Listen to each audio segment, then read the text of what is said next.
call.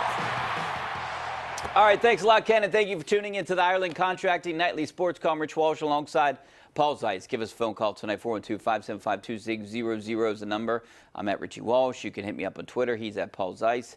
We're going to be talking about Jamison Tyone and Steelers training camp. Today was the last day, second to last day of practice in pads at training camp. They have one more practice tomorrow at 3, and then they switch gears, and they'll be finishing the remainder of the preseason on the south side before they make cuts after the final preseason game. The second preseason game is on KDKA this Saturday. Our coverage starts at 7 o'clock against Kansas City. But, you know, today it's just about getting back to a normal routine up at Steelers training camp. Still somber feel up there. You could tell a lot of guys are still upset after the unexpected death of Darryl Drake on Sunday, their wide receivers coach, and a lot of guys are still taking it, still having a tough time dealing with it, taking it hard, especially the receivers that dealt with Drake day to day, hours and many phone conversations, talks, and he was more than a coach. He was a mentor, a friend, and obviously, Paul,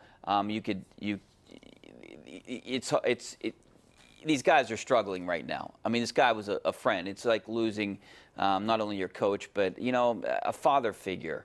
And I totally understand what these guys are going through right now. Some of the players didn't want to talk to the media about him, and some people wanted to, tell everyone what kind of guy he was. So, it's everyone deals with things like this in a different way.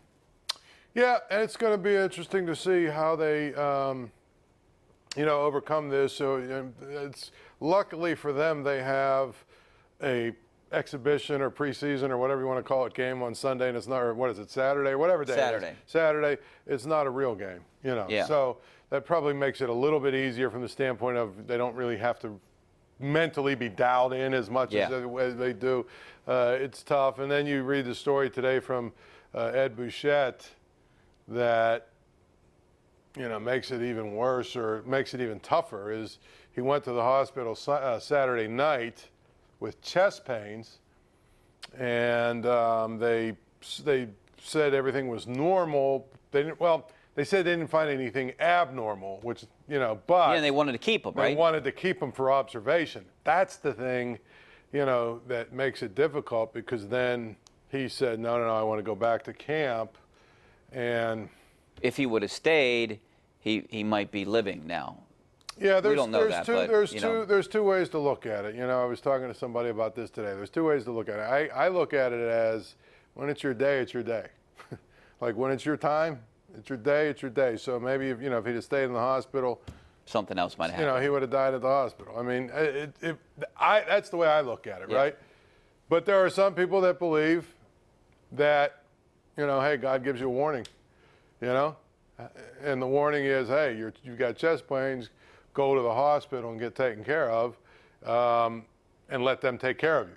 Yeah. So, and if that would have happened, maybe he'd be alive. But, that's all speculative. It's just a different way of looking at things. My point is, if you, really take a look at that situation, it probably doesn't make it any easier when the receivers and the people around him and the coaches and everybody that knows him knows, boy, the hospital told you to stay there. Yeah. And you left. That makes it difficult.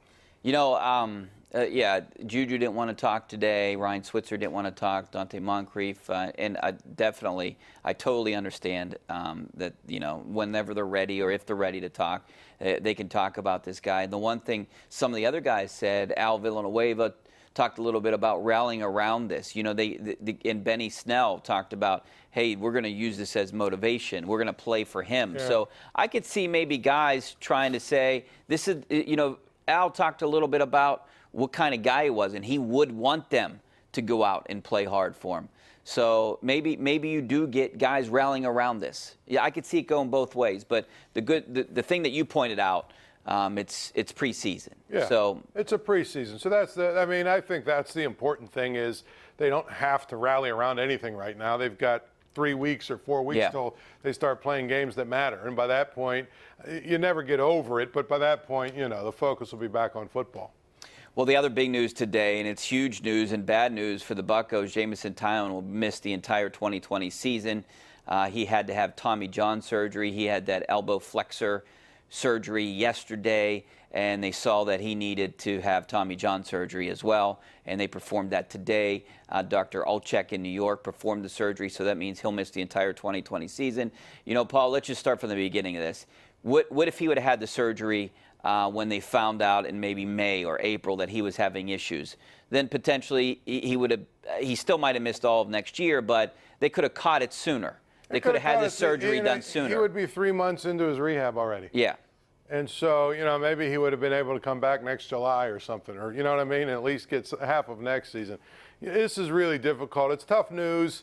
You know, the thing about it is, if you look at the history of guys who have had 2 of these surgeries, it's pretty difficult in terms of, you know, what they became as pitchers after the second one. There's not a great precedent for coming back and pitching at a high level. That doesn't mean he can't. You just feel bad for the kid. I mean, he's a great guy. Great guy. I mean, he's been a guy who has been the consummate teammate. He's been a guy who's been just a great Pirate. He's the great players' representative of the Pirates. I mean, just a guy who really, in so many ways, does everything well and does everything the right way, and just has had such bad luck. And you know, it's one of those things that reminds you that life isn't fair. Great example is the other quote-unquote story of the day is the Dingaling Big Chest has been sued again by somebody because he blew out the chef or something. Yeah. He blew him off for $40,000 or something. Here's a guy who, you know, treats people the wrong way, has gone about life the wrong way in so many ways, is a bad guy in so many ways, doesn't follow the rules, doesn't care about the rules, and yet he's had an unbelievable career. And you know what I mean?